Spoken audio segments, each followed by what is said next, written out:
Hello po Virgo. Virgo, alamin natin ang pwedeng mangyari sa inyo sa buwan ng June. Ito ay 1 month reading at hindi po lahat ay makaka-resonate. Kung hindi ka makaresonate, Virgo, pwedeng makaresonate dito ay kapwa mo, Virgo, o maring kilala mo. Ayan na. At ito ay general reading. Kaya hindi po lahat ay tatamaan ng reading na ito.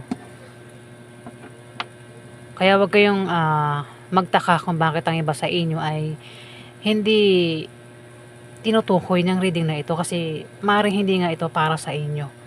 Para ito sa taong makaka-resonate lang dito, Virgo. Umpisahan na po natin. Kaya Virgo sa June.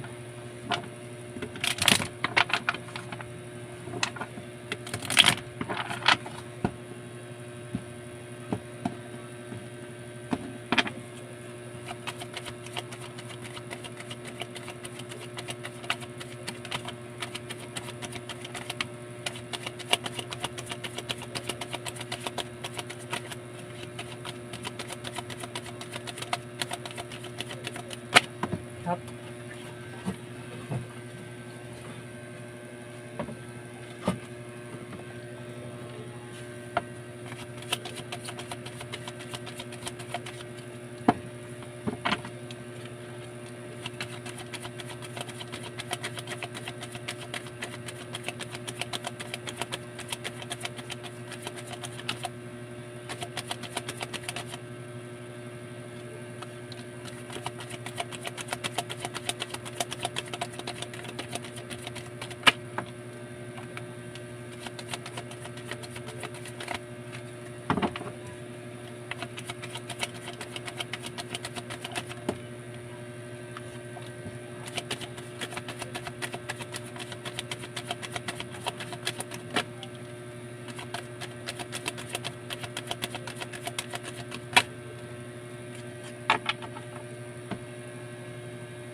Virgo, may taong galit na galit dito sa buwan ng June.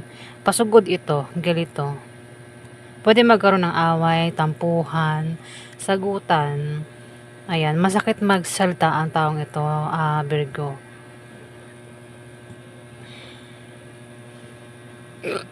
Ayan, didigay ako. Pasensya na guys. Ang taong ito, Virgo, ay kasi Knight of Swords. Ano ito Air sign. Libra, maaaring siya ay Libra, Aquarius, o Gemini, Zodiac sign Pasugod ito. Pwede rin ikaw yung sumugod sa kanya. O maaaring ito ay Aries, Leo, o Sagittarius. Ayan, Virgo. Tao na mainit ang ulo at masakit magsalita ang taong ito Virgo. Pasugod parang balak makipag-away ng taong ito. Virgo sa buwan ng June.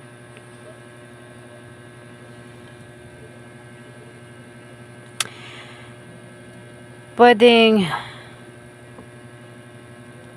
isa-isahin na lang natin Wag na lang nating idugtong-dugtong Basta may tao to ang galit, masama magsalita ang taong ito. Virgo, pwede sumugod. Sa buwan ng June, pwedeng awayin ka. Ayan, ang taong ito. Dito, may 10 of Swords. Hindi. 9 of Swords. 9 of Swords. Virgo. Meron kang pakaramdam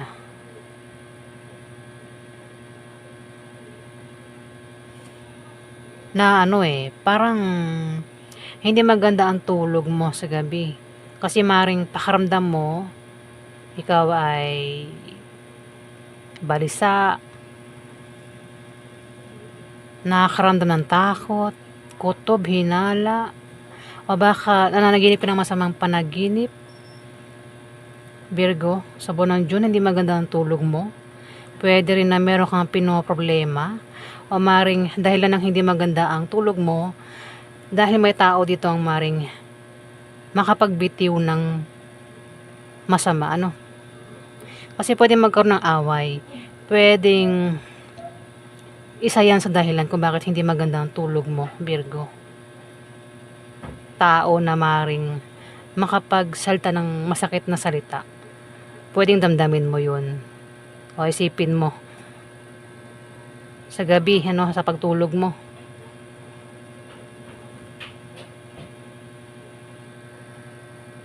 Puwede rin naman na may tao dito, Virgo, sa buwan ng Diyon ang maaaring mag-traitor sa'yo, manakit sa'yo, bumigo sa'yo, Virgo. Magulo rin ang utak mo dito. Ayan. Kumbaga, kung may taong mananakit sa'yo, bibigo sa'yo, hindi mo kakayanin. Parang mapapaluhod ka pa rito eh. Kumbaga, kung yan ay problema, hindi mo nga kakayanin, ano? May buntis dito. Pwedeng ikaw, hindi man ikaw, kilala mong buntis.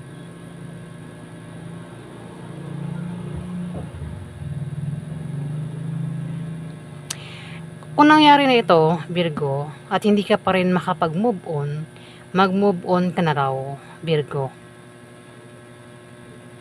Kung may taong nanakit sa'yo o meron kang kabiguang naranasan, mag-move on ka na raw kung hindi ka pa nakakapag-move on.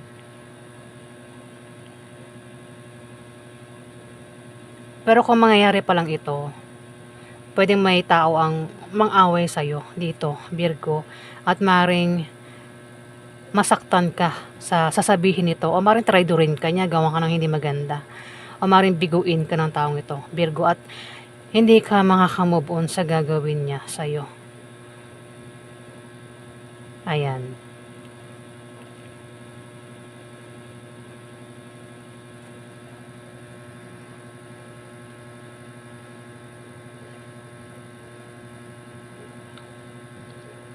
May 9 of Wands dito. May pag-ataking mangyayari. Pero nakahanda ka naman daw sa pag-atake. Pwedeng yung pag-ataking gagawin niya ay pwedeng awayin ka, scamming ka, lokohin ka. Ano mang klase yung pag-atake to, nakahanda ka naman daw, Virgo. Pwede rin na merong darating na pagsubok gaya ng mga hindi matutuloy na mga bagay, Virgo. At mag-ingat ka raw sa sakit na paparating. Kasi pwede magkasakit ang iba sa inyo. Pero kung hindi ka magkasakit, kilala mo magkakasakit dito. Kasi may water sign dito. May fire sign at water sign. Ang fire sign, pwede siya ay Aries, Leo, Sagittarius. Ang water sign ay maaaring Scorpio, Pisces, o Cancer ang zodiac sign.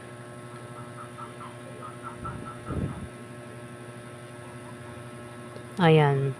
Pwede siya yung umatake sa'yo o ikaw yung atake sa kanya. Puro pag-atake talaga nakikita ko rito eh. Ito may fire sign din na maaaring sugurin ka, awayin ka, Virgo. Pero nakahanda ka rito sa pag-atake. Ano mang klase pag-atake ito, nakahanda ka kasi pwedeng nangyari na yan eh. Ayan o, mukhang nangyari na.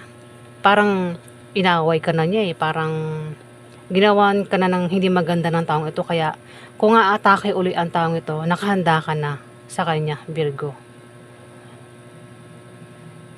Ayan, nakahanda ka na rito oh.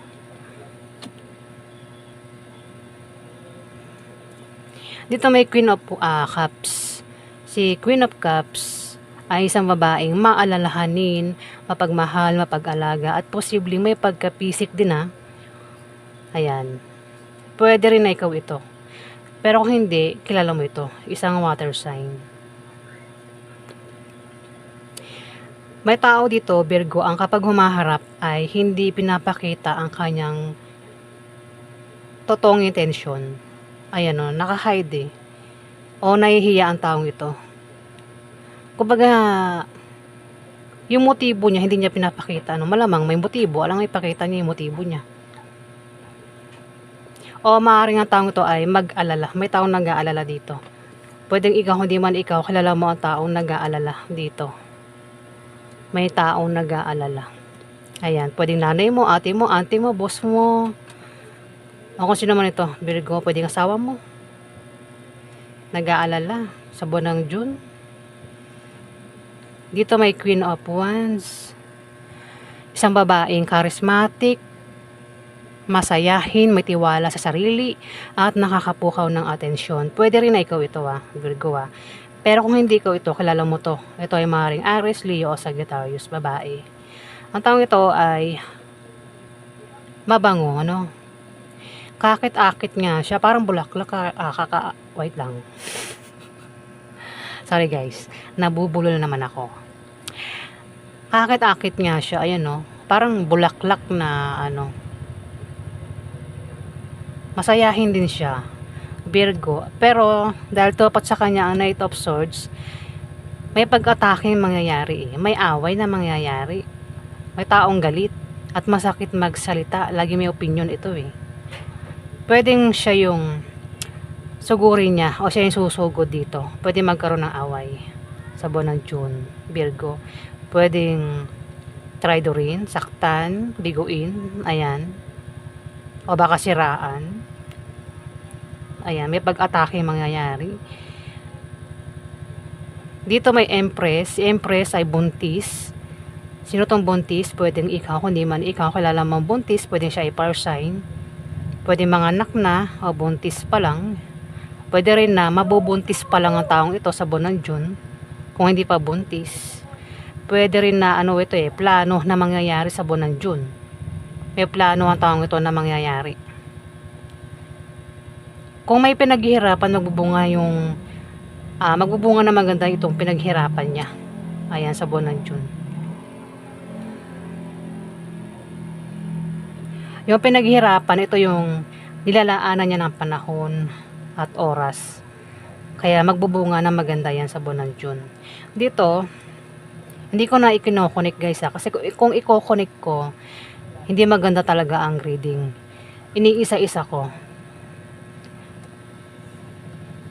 Ace of Pentacles, may new beginning para sa ibang Virgo sa buwan ng June. New beginning. May mga bagong opportunities din ang darating. Bagong opportunities, Virgo.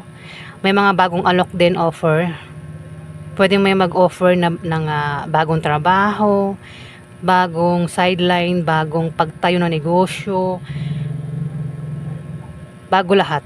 Pwede rin bagong pag-ibig ang dumating, ano? Kung nabigo sa pag-ibig, may darating na bagong pag-ibig. Ayan, Virgo. O namang klaseng ito na darating daw sa inyo na bago. Bago lahat ito magkakaroon ka rin daw ng kasaganaan sa material na bagay sa buwan ng June. Pwede rin pera ang dumating sa inyo sa buwan ng June, Virgo. May darating na pera. Ayan. Dito, dahil Priestess, malakas ang kutob mo at intuition mo sa buwan ng June, Virgo. Kukutuban ka sa offer na ito, opportunity sa darating sa'yo. Pwede rin kutuban ka sa perang darating. Kukutuban ka talaga, malakas ang kutob mo. Pwede rin nakutuban ka na may atake sa'yo dito, pero nakahanda ka naman sa pag-atake niya, Virgo. Malakas talaga ang kutob mo at intuition sa buwan ng June, pakinggan mo. Ayan.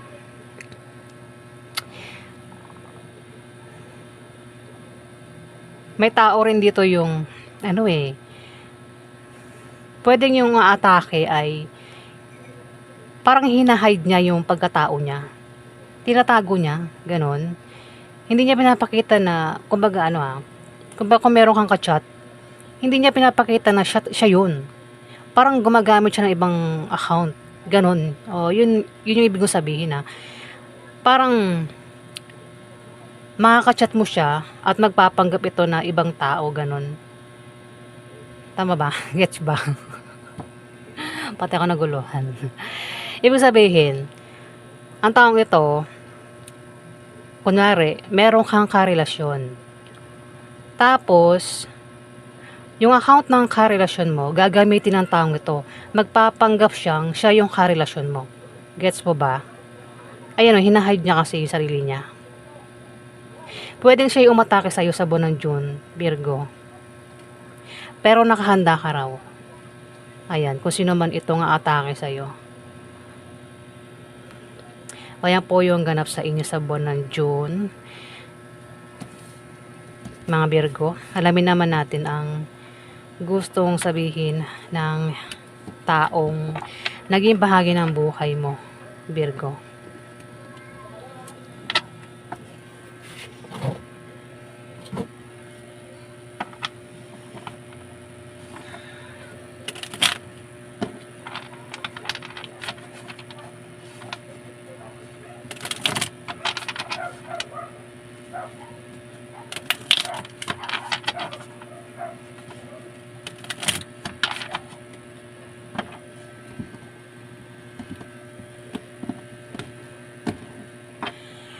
Virgo, ito yung gustong sabihin ng taong naging bahagi ng buhay mo.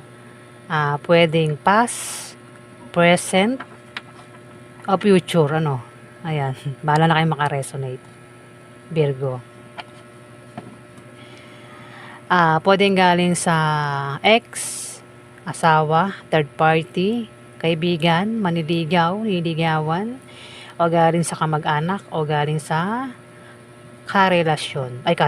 Sorry guys. Maring galing sa member ng pamilya. Ayan.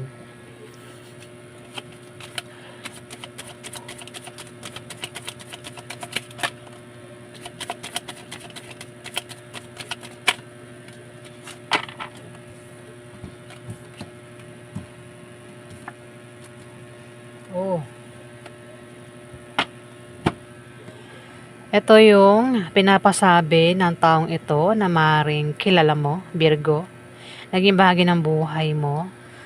Past man siya o present o future. Kung mayroong future, di ba? Ayan. Ito yung sabi niya sa inyo, Virgo. English, pero hindi siya madaling. Madali na naman siyang intindihin. Kaya babasahin ko na lang. Sabi rito, you were the best thing in my life, Virgo. Ayan, you were the best thing in my life, Virgo. At sabi pa rito, I wish I could share my good news with you, Virgo. Oh, may guess ka na ba kung sino yan? Ito nagsabi. At sabi pa rito, I love you, Virgo. Oh, mahal ka pa rin daw niya o mahal ka daw niya, Virgo. Oh, sino kaya yung nagsabi niyan? Oh, ayan po yung gustong sabihin ng taong ito, kung sino man ito. Ayan, Virgo. Ikaw na bahala makaresonate.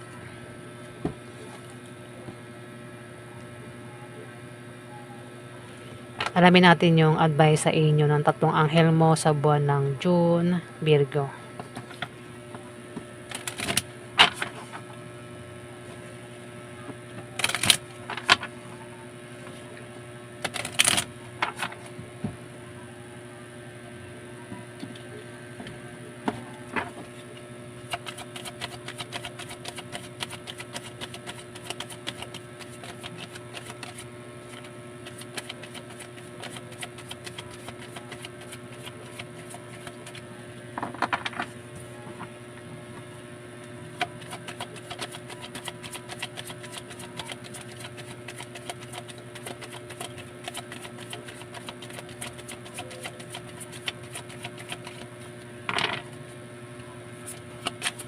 Hop.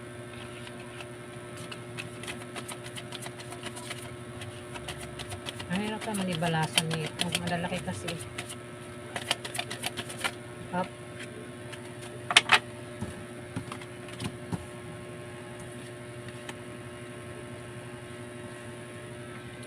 Virgo, ito yung advice sa inyo advice sa inyo ng tatlong anghel mo sa buwan ng June. Ito yung advice ni Archangel Lavender. Sabi niya rito, prepare for soul healing. Ayan, Virgo. Forgive and release everyone. Ayan. Ilalapit ko at basahin mo na rin, Virgo.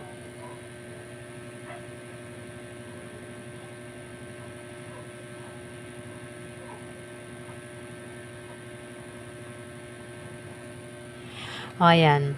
Sorry guys, dumi ng aking kuko Hindi pa ako nakakapaglinis ng aking kuko kasi wala akong time. Advice naman ni Archangel Michael. Stand in your power and be true to yourself, Virgo.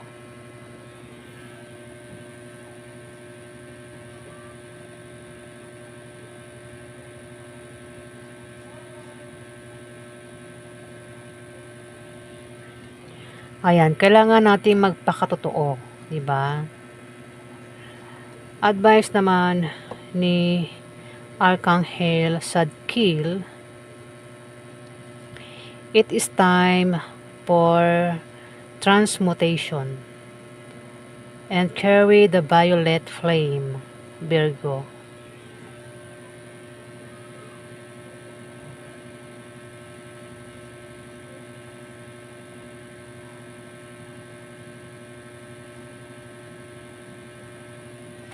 Ayan po yung advice sa inyo ng tatlong anghel mo sa buwan ng June, mga Virgo. At maraming salamat po sa mga nag-like at nag-subscribe. Kung hindi pa kayo nakapag-subscribe guys, click na lang po ang subscribe button. At like na rin po Ayan. Hindi ko po kayo pinipilit sa may gusto lang po. Para updated kayo sa mga ipopost ko, 'di ba? Ayan po. Maraming salamat po.